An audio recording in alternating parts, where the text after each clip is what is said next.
Cuando se meten los pies en el barro y se mira frente a frente a un hombre, una mujer, pobres, desempleados, con 5 hijos, nada del discurso económico aprendido sirve para decir algo coherente. Buenas noches. Están escuchando Con los pies en el barro. Espiral Radio 101.2 FM. Donde vienen todos los propietarios de los medios de comunicación, no hace falta que desembarquen ahora los banqueros.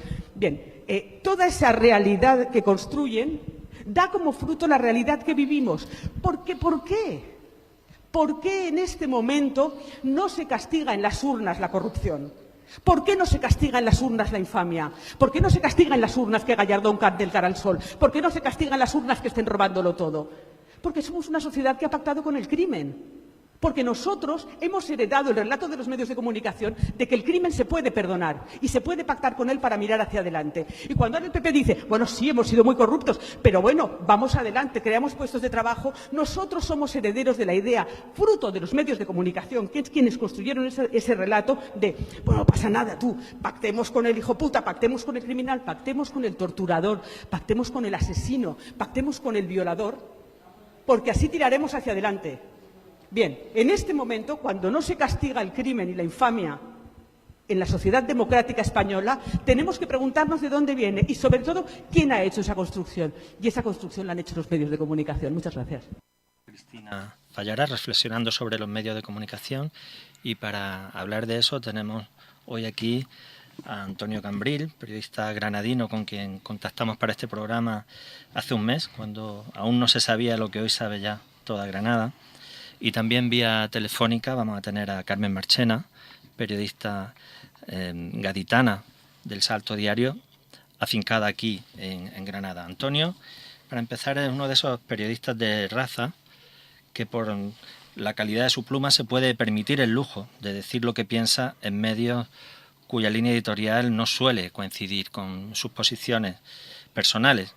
Digamos que él ha sido en su momento a Ideal, o recientemente hasta ahora a Granada Hoy, lo que Vázquez Montalbán fue a El País, la razón que justificaba el euro y pico, los 20 duros que nos costaba el periódico. El caso de la opinión es diferente por 2 razones, porque por un lado probablemente haya sido el periódico más progresista que haya existido en Granada y porque Antonio fue algo más que un columnista, en él fue su director. Carmen Marchena, como decía, es una gaditana afincada en nuestra ciudad, en Granada, que colabora con El Salto, un periódico mensual surgido a finales de 2016 de la fusión de Diagonal y de otros medios alternativos y que cuenta además con una web que se actualiza diariamente, un proyecto de radio y otro de vídeo y secciones territoriales entre las que está la de Andalucía. El periódico El Salto se presenta como un proyecto, leo literalmente de su web, un proyecto que apuesta por un periodismo radicalmente diferente, sin financiación de empresas del IBEX 35, democrático, descentralizado y de propiedad colectiva. El objetivo de la entrevista de hoy con Antonio y Carmen era, y es, hablar de la comunicación hoy, de la libertad de expresión y de sus límites, pero jugando con el famoso libro de Lakoff, el elefante es demasiado grande como para pasar media hora no pensando en él. Así que vamos a zanjar el tema con una primera pregunta para Antonio y luego nos centramos en el tema que habíamos previsto abordar hoy. ¿Cómo se ha tomado, Antonio, la profesión a la que perteneces? Y no sé si también nos podrías decir algo de las empresas de comunicación de la ciudad, empezando por la empresa para la que trabajabas, el paso que has dado de pasar a la política local granadina, encabezando una candidatura de confluencia progresista para Granada. Buenas noches, Jesús. Ha habido de todo. Ha habido compañeros y medios que han mantenido una cierta neutralidad y me han dado el trato que le darían a cualquier otra persona. Hombre, con el matiz de que viniendo de la profesión, pues lógico que llamara más la atención entre los propios medios, puesto que prácticamente todos los que trabajan ahí me conocen. Pero bueno, yo considero que ha habido un trato normal, ha habido cierta indiferencia por un medio que anuncia lo que va a suceder a lo largo de la campaña y ha habido hostilidad por otro que bueno, que me llegó a llamar paracaidista en un primer momento y en un segundo, bueno, me entrevistaron y me dijeron que solo había, vamos, que el 22% de las organizaciones no me había votado, que dándole la vuelta es que el 88% te ha votado. Entonces, pero a todo esto con que encima había las papeletas que iban con mi nombre, eran únicas, estaban aparte, por una parte se votaba la candidatura, por otra mí, y había solo mi nombre, y había un cuadrado, entonces yo no me voté, porque había que marcar el cuadrado. Yo vi mi nombre y digo, pues esta es. Y antes de entrar a la mesa, José Moreno me dijo, no, tienes que poner la cruz. Quiero decir que incluso dentro del 20 puede que haya habido tíos como yo que se hayan despistado. Entonces lo que vendieron es, solo lo ha apoyado, o sea, no lo ha apoyado el 22%. Dice, bueno, supongo que alguien como tú estará más tranquilo, ¿no? Eso anuncia juego, bueno, fuego artificial, pero que ya responderemos. No creo que esperara una votación a la búlgara, tú tampoco, o sea que estarás hasta casi más tranquilo con que no haya sido el 100%, ¿no? No, pero eso a mí me da igual, pero si primero te llaman paracaidista y después dicen que no has tenido el 22%, pues que quieren que tenga el 103%, o sea, que es una cosa asombrosa, ¿no? En fin, eso anuncia cosas, pero nada, no pasa nada. Bueno, se puede pasar página en cualquier caso. Cierra ese capítulo, aunque eres un periodista de toda la vida y lo vas a seguir siendo, evidentemente, uno no deja de ser lo que ha sido siempre, ¿no?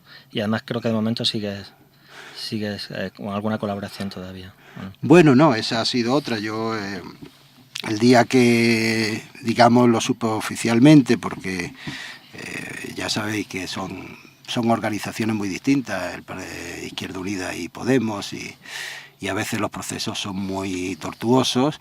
Yo el mismo día en que me enteré, hablé con la directora del periódico de Granada Hoy y le dije que no me parecía elegante ser columnista y mantenerme a la vez como candidato. Ella me pidió que aguantara como columnista hasta la campaña, pero yo no lo vi elegante, pero se ha dado la paradoja de que yo dejé la trinchera y entonces han metido un montón de gente en mi trinchera y empezaron a disparar 5 minutos después contra mí. Pero bueno, no pasa nada. Entonces vamos a tratar de combatirlo con las redes, aunque las redes son imprescindibles pero no suficientes. Pero bueno, voy a lanzar dentro de poco una cosa que se llamará Breverías, donde a diario responderé un poco a todas las barbaridades que se están diciendo. Muy bien. Pues vamos a saludar también a Carmen Marchena, porque trabaja en un medio que intenta combinar algo a priori complicado, ¿no? Como es por un lado la independencia y por otro la calidad periodística, una apuesta seria por la calidad periodística. Y alguien a quien luego vamos a escuchar recordaba con frecuencia que la libertad de prensa es la voluntad del dueño de la imprenta. En el caso del Salto, la propiedad es colectiva, al menos así lo definís desde vuestra web. Pero ¿nos podría aclarar, Carmen, a quién pertenece el Salto? Si te parece, podemos introducir ese audio que teníamos preparado y esperamos a ver si Carmen puede... O sea, a mí ahora me ha entrado un pánico terrible al votante desinformado, ¿no? Ya. Es peligrosísimo. Ya. Cada vez hay que tener una posición más activa, Sí. para saber qué pasa, porque realmente no puedes fiarte de lo que estás recibiendo como un bombardeo continuo, ¿no? Porque precisamente lo que se está haciendo es eso, es que las redes, que es un instrumento magnífico, ¿no? De conocimiento como nunca hemos tenido, Sí. pues si se usa mal, es un instrumento peligrosísimo de desconocimiento y de desinformación. Por eso tenemos que saber utilizarlo. Y eso hay que enseñarlo desde a los más jóvenes, sobre todo, ¿eh? Todo lo que recibimos tenemos que preguntarnos por qué nos lo mandan, buscar más, no te puedes quedar con el titular, a quién beneficia. La información cada vez deriva más en entretenimiento. Y entonces, ¿qué ocurre? Que la ciudadanía de buena fe cree que está informada, como decías tú, porque dice, bueno, pues si con un clic llego a todo. Y lo que está es entretenida. Ya. Y a veces entretenida con muy mala intención. O sea, precisamente para que no se fijen lo que tiene que fijarse. Lo importante, ¿no? El votante desinformado es muy peligroso para sí mismo. Ya. Porque acaba votando cosas que le van totalmente en contra, que si se pone a reflexionar, dice, bueno, esas soluciones sencillas que me ofrecen, ¿no? De blanco y negro, de buenos y malos, todo eso no me conviene nada como ciudadano, ¿no? Porque no estamos hablando del bien común. Bueno, mientras resolvemos el problema técnico para que Carmen nos pueda escuchar y seguir con la entrevista, vamos a seguir con Antonio aquí.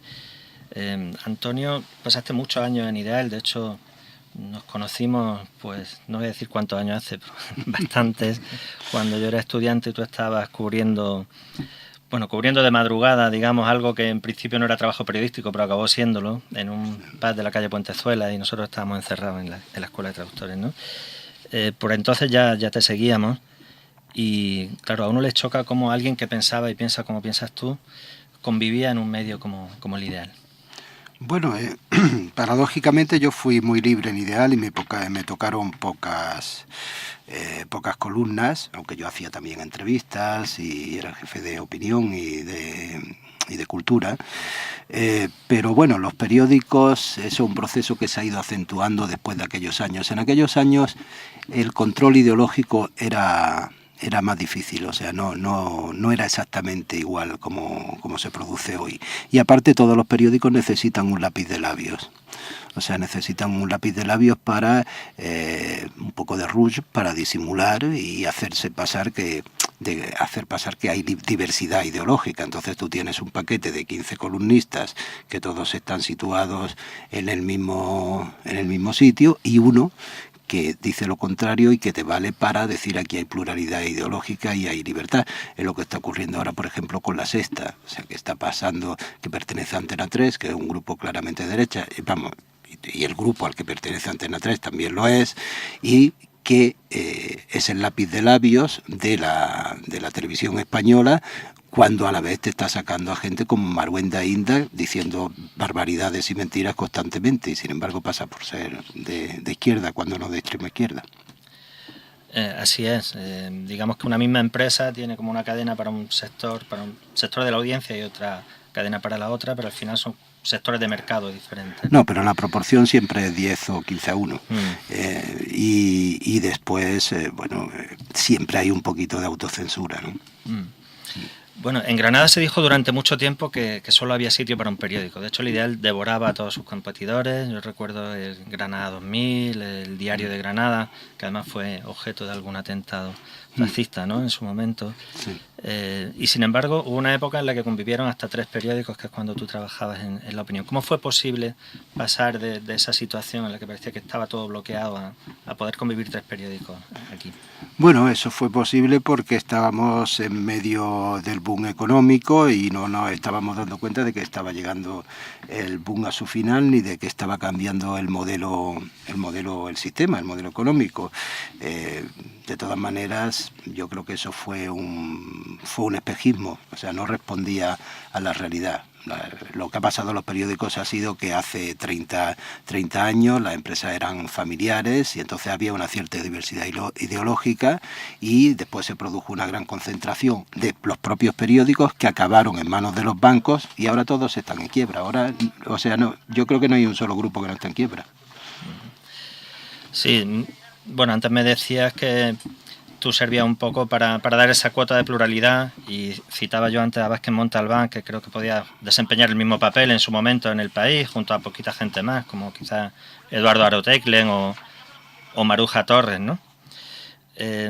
Habéis conseguido esas cuotas de libertad de expresión que son poco habituales en la prensa, por esa razón que decías tú, pero yo creo que para formar parte de esa pequeña cuota, como además es tan reducida, hace falta tener una gran calidad literaria a la hora de escribir, ¿no? Yo estoy convencido que el buen periodismo es también literatura y que tú haces literatura y de muy alta calidad en tus columnas, ¿no?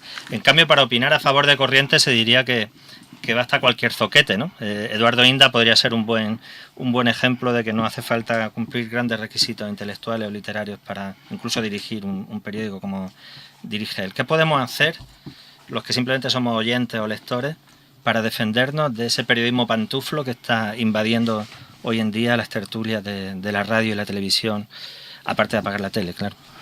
Es dificilísimo, quiero decir, yo creo que no ha habido un periodo mayor de desinformación que el que vivimos actualmente, porque aunque hay teóricamente una gran abundancia de información, pero es de información manipulada. Como te dije antes, antes de la crisis ya se había producido una concentración de periódicos que antes eran de familias. Entonces estos periódicos empezaron a unirse y cuando se unieron resulta que vino la crisis, pero ya antes los bancos habían metido cabeza.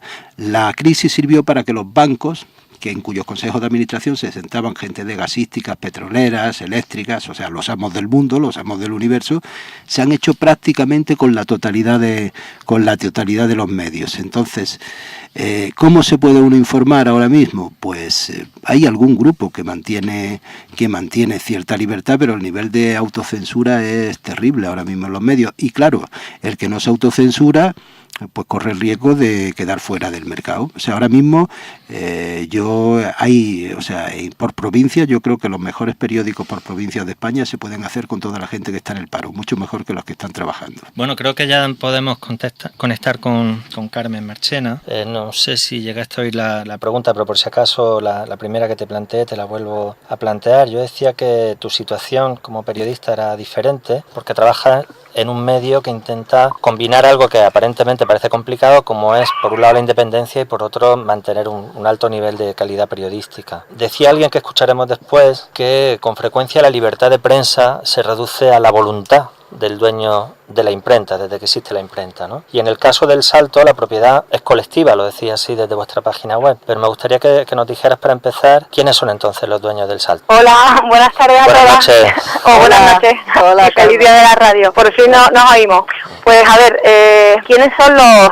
Pues bueno, mira, las protagonistas y los protagonistas del Salto realmente somos todas, es decir, todas las personas que integramos el proyecto, tanto periodistas como activistas, como las propias socias, tanto individuales como colectivas, que participan de una manera horizontal en la gestión, en la propuesta de contenido y también somos las receptoras, ¿no? Las personas que integramos las redacciones, las receptoras de todas esas peticiones de la ciudadanía, ¿no? Todas esas quejas o esas denuncias sociales, las canalizamos a través de este medio, ¿no? Que al final es un medio construido entre todas. Muy bien, Carmen. Yo tuve la oportunidad de asistir a la presentación del Salto en Granada, hacia finales de 2016, en una librería de la ciudad, y recuerdo que ya desde el principio insistíais mucho en lo que decía antes, ¿no? En que la calidad periodística es para vosotros una seña de identidad. ¿Ha sido la calidad un problema para los medios alternativos? ¿Y cómo afrontáis desde el Salto ese problema? Bueno, yo creo que la calidad muchas veces va ligada al compromiso social, ¿no? Del periodista o al compromiso informativo que tiene esa persona para trasladarlo, para informar a las demás personas, a las personas que consultan su medio, ¿no? Para que sea una información veraz, una información objetiva y contrastada. Entonces yo creo que en este caso el Salto tiene todos esos elementos, ¿no? Porque al final somos personas que además de ser periodistas, somos ciudadanas y comprendemos las realidades tan diversas que existen ahora mismo en la sociedad e intentamos trasladarlas y mostrarlas tal y como son, sin ningún tipo de sesgo, sin ningún tipo de interés más que el de informar y el de denunciar. Carmen, tú has trabajado antes del Salto en varios medios locales, pasado también como Antonio, aunque por un periodo de tiempo más breve, porque eres muy joven, por Ideal y por Granada Hoy, como becaria. Luego has trabajado en medios tan distintos como la cadena COPE o el diario.es. Bueno, no está mal, ¿no?, el número de medios para una carrera todavía corta. Pero y eso parece que indica también que es algo habitual, ¿no? Uno habla con periodistas o ve el currículum de periodistas y casi todos han pasado por un montón de medios. No sé si siempre por su voluntad de cambiar de medio o si tiene que ver con la precariedad que sabemos que afecta de manera muy especial y muy cruda al mundo de los periodistas. ¿Cómo afecta esa precariedad a la hora de mantener altos niveles de calidad en el trabajo o a la hora incluso de poder ejercer la libertad de expresión? Se nos ha ido la comunicación. Bueno, pues mientras tanto vamos a seguir con algunas de las preguntas que teníamos previstas para Antonio también. La comunicación hoy, y ya lo apuntábamos un poco en el editorial, ya no son solo los medios tradicionales, lo que es la prensa escrita, que parece, la prensa en papel por lo menos, que está abocada a desaparecer o a reducirse a la mínima expresión, o la radio y la televisión, sino que hoy hay una proliferación de medios digitales, en general no con mucha audiencia, si no pertenecen a las grandes empresas, pero también han surgido fenómenos emergentes como los youtubers, que sin aparentes apoyos externos pues consiguen que sus vídeos los vean a veces decenas y hasta cientos de miles de personas. Y se me ocurre un paisano nuestro, Fortfax, que ayer mismo o antes de ayer subió un vídeo que vaya por 700.000 reproducciones, que no es cualquier cosa, donde hacía un pequeño reportaje sobre esa manifestación del domingo en la plaza de Colón. Antes se iba a Puerta Real y ahora se va a Colón, a Madrid, a contar sus historias, ¿no? ¿Qué crees que aportan, Antonio, y qué riesgos tienen al mismo tiempo estas nuevas formas de comunicación? Bueno, aportan fundamentalmente libertad, y eso es muy importante, libertad y para que todo el mundo pueda opinar. Lo que pasa es que un conjunto de voces, si no se armoniza, no da necesariamente un buen coro. Quiero decir, hay libertad, pero no existe jerarquía. A la hora, la gran ventaja de los periódicos tradicionales es que tenían una jerarquía. Quiero decir que cuando un periódico abre a 5 columnas es porque esa noticia, según los especialistas, tiene un valor superior a la noticia que va a 3 columnas o a la que va a 2 o a la que va 1. El problema es que cuando eso se queda en manos de unas empresas detrás de las cuales está el gran capital internacional y fundamentalmente los bancos en las que se integran las grandes transnacionales, eso se pierde absolutamente. Pero la gente, los periódicos no creo yo que vayan a desaparecer, se convertirán en minoritarios, pero vamos a ver, la gente sin cultura, los editorialistas de los grandes periódicos, leen a Huntington, leen a pensadores de talla intelectual, de primera talla intelectual, los sintetizan o hacen su propia interpretación en los editoriales y después vienen los tertulianos de la televisión que leen a los que leen a Huntington, y entonces eso sí llegan. Luego los periódicos no van a morir porque son necesarios. Aunque todos estos conglomerados están en quiebra, y la gente puede preguntarse si están en quiebra, entonces ¿por qué se mantienen? Por una razón muy sencilla. Vamos a ver, a una eléctrica, para una eléctrica es preferible poner 2 millones de euros al año en unas empresas periodísticas, perderlos, pero a cambio subir la electricidad 20 euros ese año, porque va a ganar muchísimos más millones de euros que si no lo paga, y a cambio de pagarlo hace que esos medios acepten prácticamente todo y justifiquen todo lo que pasa y crean ideología. Antes citabas a Chomsky. Chomsky lo decía, esta frase que tú dices, yo creo que Chomsky la suelta en un libro que se llama Los guardianes de la libertad, que escribe con Edward S. Herman, y te dice claramente, ¿para qué están ya? Dice, pues están, aparte de entretener, divertir e informar, para inculcar a los individuos los valores, creencias y códigos de comportamiento que les harán integrarse en las estructuras institucionales de la sociedad. O sea, están para perder dinero en los medios, perder dinero en las televisiones y en los periódicos a cambio de crear la sociedad que ellos quieren. En ese sentido, los youtubers, todo lo que se ha producido en las redes ha estado muy bien y ha creado un espejismo de libertad durante un tiempo, pero ya van también a por las redes.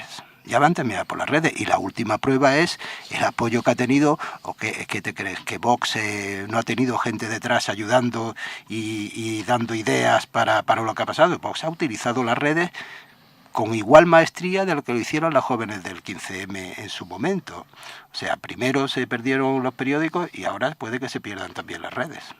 A eso iba, y por eso te iba a preguntar. Creo que Carmen nos vuelve a escuchar. Estábamos hablando de las nuevas formas de comunicación, de qué podían aportar como nuevos espacios de libertad y qué limitaciones y qué riesgos tienen también. Y relacionado con eso, pues en los últimos años hemos visto, lo acaba de decir Antonio, ¿no? La influencia devastadora que las noticias falsas o los bulos que se propagan a través de cadenas de WhatsApp o de otras redes sociales han tenido en la política, ya que han sido vitales para que triunfen personajes que hasta hace pocos años nos habría parecido impensable que pudieran presidir grandes países, como el caso de Trump en Estados Unidos o Bolsonaro en un país como Brasil, que lleva muchos años votando a la izquierda y que parece que también han contribuido decisivamente a la irrupción impresionante, viniendo de un partido que no tenía ningún diputado antes, de Vox en el Parlamento de Andalucía en las últimas elecciones, ¿no? Y Detrás de todo esto, pues hay gente que estudia mucho, como Steve Bannon, que ha estado asesorando distintas campañas de los países que hemos mencionado, ¿no? La pregunta es cómo se contrarresta ese fenómeno. Decía hace muchos años también, en un foro social, un activista de una televisión de barrio latinoamericana, que el lema de su cadena era "no vea televisión, hágala". Era una cadena comunitaria, como digo, pero decía algo más: no dejes que te mientan, miente tú mismo. Y al hilo de eso uno se pregunta, ¿se contrarrestan esas mentiras y esos bulos de WhatsApp con mentiras de signo contrario? Y si ese no es el camino, porque no parece muy ético eso de aceptar la mentira, ¿es posible desmontar esas mentiras? Hay un debate ahora sobre si conviene contraargumentar o si cuando contraargumentamos estamos dándole más visibilidad y más proyección precisamente a quienes propagan esas noticias falsas y esas mentiras, ¿no?, que acaban teniendo tanta influencia sobre la gente. Eso es a Carmen, ¿no? A los dos, en realidad a los dos. No sé si nos Carmen, escucha Carmen. Empiece pues, Carmen. Y... como llevamos un rato sin escuchar, le damos la palabra a ella primero. Bueno, yo creo que en este contexto también es necesaria, ¿no?, además de esa contrarrespuesta, ¿no?, que quizás a veces pueda resultar contraproducente, sí que es verdad que también yo me voy un poco a la acción directa, la acción a lo local o en los barrios, ¿no?, con una información ya no solo periodística, que también es importante e interesante, ¿no?, con una información veraz y con una información que llegue también a esas masas a las que le llega la mentira. Yo creo más que también es necesario hacer pequeños núcleos de información pues en nuestros barrios, en nuestras ciudades, que se puedan canalizar y llevar una información específica sobre estas mentiras, ¿no?, y que calen dentro de nuestras vecinas, nuestras amigas, nuestros familiares, y que se hagan espacios de debate en los que ahí sí verdaderamente se argumente cuáles son las realidades que estamos viviendo, cuáles son las informaciones que nos están llegando, cuáles veraces y cuáles no. No sé, yo creo mucho en los pequeños espacios, en los pequeños círculos en los que se pueda debatir todas estas grandes informaciones que al final están contrarrestadas por el tema de las fake news que decías tú, Jesús. Entonces, bueno, yo creo que al final la proximidad en este aspecto también es necesaria para la información. ¿En esos núcleos te refieres a medios comunitarios también o a sí, qué forma de comunicación? Sí, ¿no? Medios comunitarios y también en círculos vecinales y en círculos locales.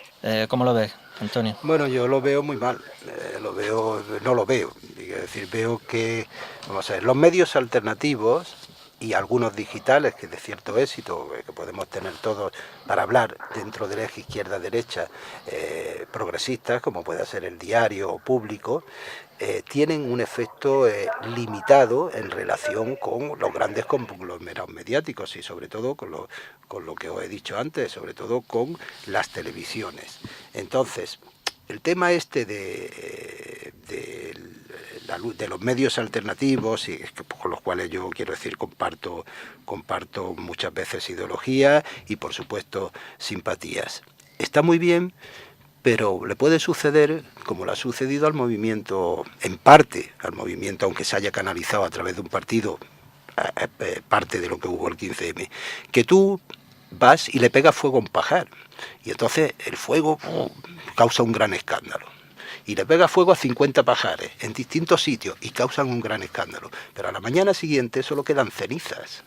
Quienes mandan, controlan los grandes medios de comunicación y han desplazado el eje ideológico totalmente hacia la derecha. De tal manera que el centro ahora mismo no existe, o por decirlo de alguna manera, en términos políticos.